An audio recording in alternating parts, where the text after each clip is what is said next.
Good morning guys. यार आज फिर से चिली हो गया यार। एमी को ड्रॉप करने आया हूँ स्कूल में 4 degrees.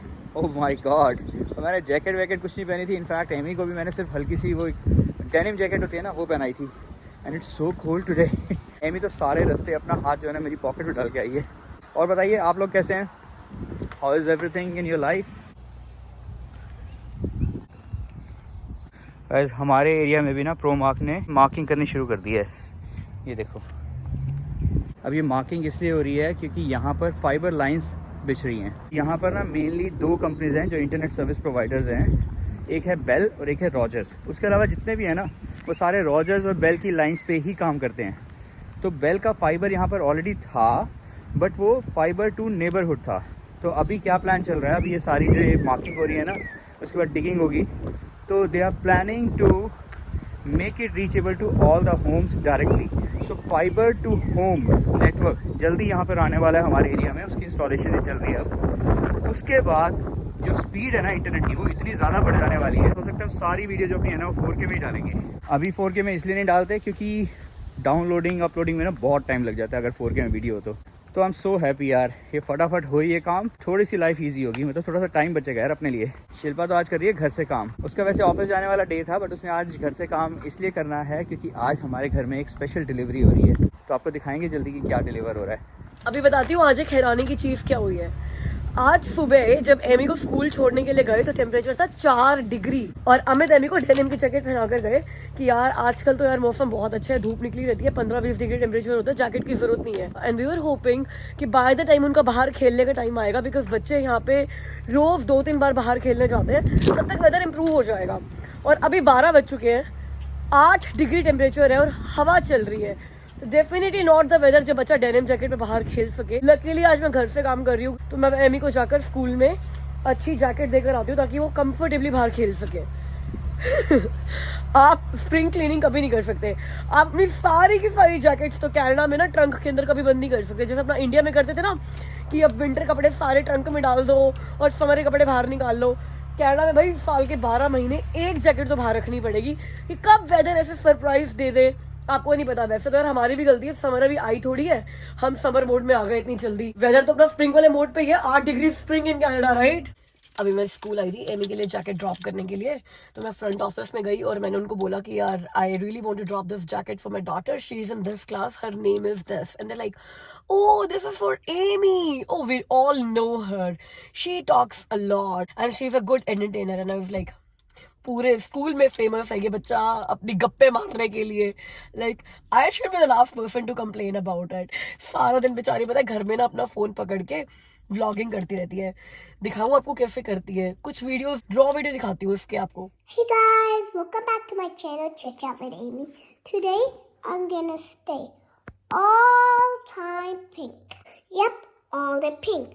Wait, let me show you my list. So guys, this is my list. So let's get started. I have pink headphones. I guess I could take those. Well, I could put them on my neck. Good morning guys.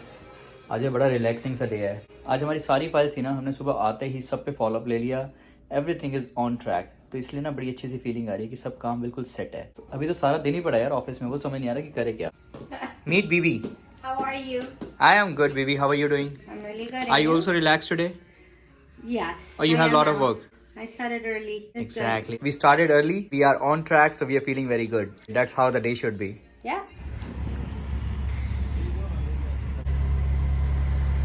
तो guys जिस delivery का बहुत time से इंतजार था वो delivery आ गई है। हमने आइकिया का सामान ऑर्डर किया था अपने नीचे बेसमेंट के लिए, क्वीन बेड और जो हमें सोफा सेट ऑर्डर करना था। तो अभी वो लोग नीचे लेकर गए हैं उसको बेसमेंट में रखने के लिए। या तो इस वीकेंड का प्लान क्या होना है ये वीकेंड लॉन्ग वीकेंड है, ठीक है। तो एक दिन तो कहीं ना कहीं घूमने पक्का जाना है, वरना हमारा प्लान था कि हम लोग यूएसए जाएंगे। फर्स्ट टाइम यूएसए जाएंगे। अमित और मैं अभी तक लाइफ में एक बार भी यूएसए नहीं गए। दो हमें कनाडा आए हुए 5 साल हो गए। बताया था ना हम इतने बड़े आलसी हैं कि यूएसए का वीज़ा फॉर्म ना भरना पड़े, इसके लिए हम लोग सिटीजनशिप का वेट कर रहे थे कि हमारी सिटीजनशिप आएगी तो हम लोग यूएसए जाएंगे। अब सिटीजनशिप आ गई है तो हम लॉन्ग वीकेंड का प्लान कर रहे थे कि भाई लॉन्ग वीकेंड जब भी आएगा तो यूएसए जाएंगे, लेकिन फिर एयरबीएनबी का बीच में पंगा पड़ गया। तो अब ये लॉन्ग वीकेंड है तो ये सामान भी आ गया है, चलो लकीली। तो अब ये सारा सामान सेट करेंगे, एयरबीएनबी को रेडी करेंगे ताकि 1 जून से हम लोग अपना कैलेंडर ओपन करके एयरबीएनबी पे अपनी लिस्टिंग कर सके कि भाई 1 जून से घर अवेलेबल है एयरबीएनबी के लिए। तो फिर यूएसए तो नहीं हो पाएगा, लेकिन फिर भी 3 दिन में से कहीं एक दिन कुछ ना कुछ डेफिनेटली करेंगे, वरना तो यूँ लगेगा समर का लॉन्ग वीकेंड खराब कर दिया। कनाडा में समर के लॉन्ग वीकेंड इतने प्रीशियस होते हैं, ऐसे लोग ना महीनों पहले प्लानिंग कर लेते हैं उसकी। मतलब ऑफिस के अंदर अगर आप लॉन्ग वीकेंड से एक दिन पहले या एक दिन बाद की छुट्टी बुक कराना चाहो ना, तो आपको पता चलेगा कि पूरी टीम ने ऑलरेडी छुट्टी बुक करा रखी है, आप लेट हो गए हो। कितनी मर्जी आप जल्दी हो जाओ फिर भी आप लेट ही हो जाते हो, बिकॉज जैसे अगले साल का कैलेंडर आता है लोग देख लेते हैं कि लॉन्ग वीकेंड कब कब पड़ रहा है और उसके आसपास की छुट्टियां बुक करा लेते हैं। तो जुलाई वाले लॉन्ग वीकेंड पे हम लोग ट्राई करेंगे न्यूयॉर्क जाने का, क्योंकि यार अब यूएसए जाने का मन कर रहा है। 5 साल नहीं किया लेकिन अब यूएसए आने का मन कर रहा है। तो इस वाले लॉन्ग वीकेंड पे कहीं एक दिन की डे ट्रिप के लिए चलेंगे और एयरबीएनबी रेडी करेंगे आपके साथ, क्योंकि सामान आ गया है। तो चलो जी, ये सारा सामान डिलीवर हो गया। मेरे ख्याल से ये क्वीन बेड का हेडबोर्ड होने वाला है। और ये टेबल तो मुझे बड़ी छोटी सी लग रही है यार, सेंटर टेबल, बट बनाने के बाद क्या पता ठीक लगे। ये सेंटर टेबल है, सिंपल सी ऑर्डर करी है हमने। ये पिलो, बेडशीट्स, ये सारी चीज़ें हैं। और इनमें सोफ़ा होने वाला है मेरे ख्याल से 2 बॉक्सेस में तो सोफ़ा होगा। जो हमने सोफ़ा कम बेड लिया है तो एल शेप सोफ़ा है और बेड बन जाएगा। बकवास नहीं करती ज़्यादा जब इसको सेट कर देंगे फिर दिखाऊंगी। What do you want to see? ये देखो गाइस, इस बच्चे की ड्रेस की हालत देखो। ये स्कूल से हमेशा ऐसे आती है जैसे पता नहीं कौन से पानीपत के मैदान से लड़ाई करके आई है। एमा, एक्सप्लेन करो कि रोज आपके कपड़े इतने गंदे कैसे हो जाते हैं? रोज, एवरी डे। क्योंकि हम फन करते हैं ना। अच्छा, तो कपड़े गंदे करने में कौन सा फन होता है? No, like slime और Play-Doh और उबले उबले sticky stuff होते हैं, कोई leaks होते हैं। और आपके पता है कितने सारे कपड़े परमानेंटली बेकार हो चुके हैं जो धुलते भी नहीं है। अगर मैंने अपने बचपन में ऐसा किया होता ना, मेरे कपड़े खराब किए होते, मेरी मम्मा ने मेरे को इतनी पिटाई करी होती। अब घर जाके तेरी पिट्टी करूं? No, ये उतर जाएगा। ये उतर जाएगा? ओके, है क्या? दिखा तो सही। उबले है। उबले है। गाइस ये देखो, यहाँ के जो ये ट्यूलिप्स है अभी भी है। मेरे घर के सारे ट्यूलिप्स खत्म हो गए। मेरे घर के तो सारे ही फूल खत्म हो गए हैं यार। वो मैग्नोलिया वाला पेड़ भी बिल्कुल गंजा हो गया है। ये मेरे आगे वाले जो वाइट ट्यूलिप्स थे वो भी बिल्कुल खत्म हो गए हैं। बस अब टाइम है यहाँ पे भी जाने का। 2-4 दिन की और मेहमान है। सारे ट्यूलिप्स जब वो कनाडा में दिख रहे हैं। बट नॉट टू वरी, एक चीज़ जाती है, दूसरी अच्छी सी चीज़ आती है। तो अब ये ट्यूलिप्स जाएंगे और मैग्नोलिया चले गए हैं, चेरी ब्लॉसम्स भी जा ही रहे हैं। तो फिर और समर वाले फ्लावर्स आएंगे और बहुत सारे फ्लावर्स आएंगे। यही तो है ब्यूटी नेचर की, कि एक चीज़ जाती है दूसरी चीज़ आती है। हैंडसम लोगों के शूज अच्छे होते हैं। अच्छे ही हैं, क्या बुरे थोड़े हैं। भैया हमारा हैंडसम बंदा देख लो। ये सारी चीजें अच्छी हैं मेरी। देख लो भाई, कोई मुझे कह रहा था कि अमित का बैग क्यों वापस करवाना है आपको, अमित की हर चीज़ महंगी लगती है। देख लो अमित यूज कर रहे हैं वो बैग। गाइस, इंस्टाग्राम पे हम लोग संडे को लाइव आ रहे हैं दोपहर को 12 बजे टोरंटो के टाइम के अकॉर्डिंग, मतलब ईस्टर्न स्टैंडर्ड टाइम के अकॉर्डिंग हम लोग 12 बजे लाइव आएंगे ग्लैमडम मेड स्पा के 2 विनर्स अनाउंस करने के लिए, जो हम गिव अवे चला रहे हैं। तो अगर अभी तक आपने पार्टिसिपेट नहीं किया है तो अभी भी कर सकते हो। हमारे पास संडे नहीं करो यार, फिर मेरे को चिट्स बनानी होती है। मैं रात को चिट्स बनाकर जाऊंगी, बिकॉज संडे को हम लोग कहीं घूमने जाएंगे, वहीं पर गिव अवे करेंगे। तो सैटरडे रात तक का टाइम है आपके पास गिव अवे पार्टिसिपेट करने के लिए। और अगर अभी तक आपने मेरे को इंस्टाग्राम पे डीएम करके नहीं बताया कि आपने पार्टिसिपेट किया है तो प्लीज मुझे बता दो, क्योंकि कई लोगों ने अलग अलग पोस्ट के ऊपर कमेंट किया तो मुझे पता नहीं चलेगा। वैसे मुझे अब तक 70-75 एंट्रीज के आसपास आ चुका है। तो गिव अवे में है 6 लेजर सेशंस अपर लिप्स के और एक हाइड्रा फेशियल। ओके, मैं आपको रिमाइंड करा रही हूँ। तो प्लीज इंस्टाग्राम पे पार्टिसिपेट करो इस गिव अवे में।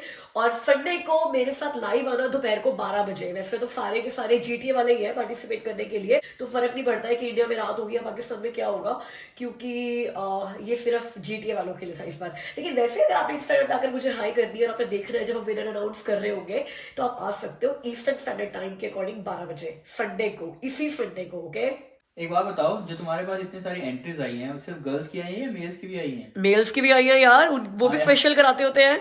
नहीं, फेशियल तो आप कराते ही हो, वैसे भी अगर आप नहीं भी कराते ना तो भी अपनी वाइफ के लिए जरूर ले लेना।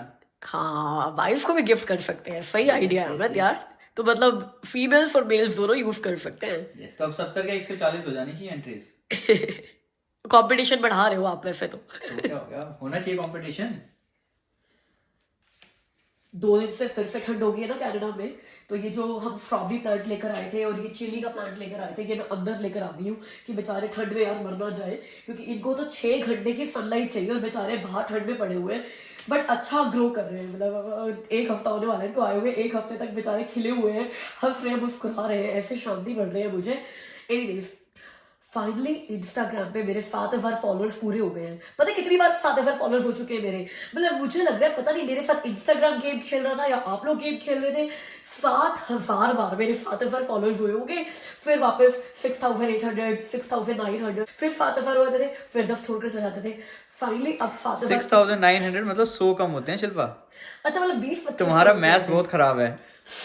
गाइस, अगली पोस्ट जो मेरी इंस्टाग्राम पे आएगी ना, वो मेरी 400 पोस्ट होगी, और वो मैंने काफी दिन पहले स्टोरी में शेयर करके बताया भी था, और आपसे ओपिनियंस मांगी थी कि मेरी 400 पोस्ट क्या होनी चाहिए। कोई थ्रो बैक पोस्ट होनी चाहिए, या फिर कोई डांस रील होनी चाहिए, या एक चिट चैट पोस्ट होनी चाहिए। तो आप सबने वोट किया था उसके लिए, मतलब जो भी मुझे इंस्टाग्राम पे फॉलो करते हैं उन्होंने वोट किया था। तो डांस रील और थ्रो बैक पिक्चर्स में बहुत ही कम डिफरेंस था, but winner was a dance reel. तो आजकल मैं डांस की प्रैक्टिस कर रही हूँ, क्योंकि मुझे एक 400 पोस्ट डांस रील डालनी है, तो कल डालूंगी मैं वो, ठीक है, क्योंकि प्रैक्टिस मेरी ऑलमोस्ट हो चुकी है। तो थ्रो बैक पिक्चर भी इतनी करीब थी कि मुझे लगा आप सबको मेरी थ्रो बैक पिक्चर्स चाहिए, तो मैंने स्टोरीज पे अपनी 2008 से लेकर 2016 तक की बहुत सारी थ्रो बैक पिक्चर्स शेयर करी थी, जिसमें मेरे स्ट्रेट बाल भी थे। तो अगर आपने इंस्टाग्राम पे उनको मिस कर दिया है तो अब तो मिस कर दिया है, क्योंकि स्टोरी सिर्फ 24 आवर्स के लिए रहती है। इसीलिए मैं कहती हूँ कि मुझे फॉलो करो। अगर नहीं करते तो देखो, आपने अभी तो मेरी सिर्फ थ्रोबैक पिक्चर मिस करी है ना, अब कल मेरी डांस रील भी मिस कर दोगे। शिल्पा, एक बात बताओ शिल्पा, एक कैलकुलेशन करो कि अगर तुम्हारी 100,000 की इनकम है तो तुम कितनी वैल्यू का घर ले सकती हो? हम कोई घर नहीं ले रहे। और हम घर नहीं ले रहे, मैं एक वैसे तुमसे कैलकुलेशन करने को कह रहा हूँ, तुम्हें मतलब आइडिया होगा। देखो, वैसे कनाडा में क्या होता है, आपकी जितनी भी फैमिली इनकम होती है ना, मोटा मोटा हिसाब बता रहे हैं, तो जो भी कैलकुलेटर्स आपको वेबसाइट्स पे मिलेंगे, बैंक के कैलकुलेटर्स मिलेंगे आपको, वो ये बोलते हैं कि आपकी फैमिली इनकम का 5 टाइम्स आपके हाउस की परचेज वैल्यू होनी चाहिए। तो अगर मेरी फैमिली इनकम 100,000 है, तो मैं 5 लाख की वैल्यू का $5 लाख का घर ले सकती हूँ। हाँ, पहली चीज इसमें वो ये है कि अब कैलकुलेशन चेंज हो चुकी हैं। अब तुम्हें पता है ना, रेट ऑफ इंटरेस्ट बदल गया है। हाँ, तो अब क्या 5 टाइम्स भी नहीं परचेज नहीं, वैल्यू? आप एलिजिबल हो जाओगे, बट आप अफोर्ड कर सकते हो नहीं कर सकते वो सोचो। 1 लाख की तुम्हारी इनकम है, 5 लाख का तुमने घर ले लिया, क्या तुम्हें लगता है कि तुम उसको तुम्हारे बजट के अकॉर्डिंग तुम उसको अफोर्ड कर लोगी? मतलब 1 लाख की इनकम पे 5 लाख का घर भी अफोर्ड नहीं कर पाऊंगी। चलो, 1 लाख की इनकम, वो तो हाथ में कितना आएगा? हाथ में आएगा 5800 के आसपास, बाकी तो सारा टैक्स पे कट जाएगा। और वैसे यहाँ पर बाई वीकली सैलरीज आती है, तो पूरे महीने की सैलरी महीने में आती नहीं है।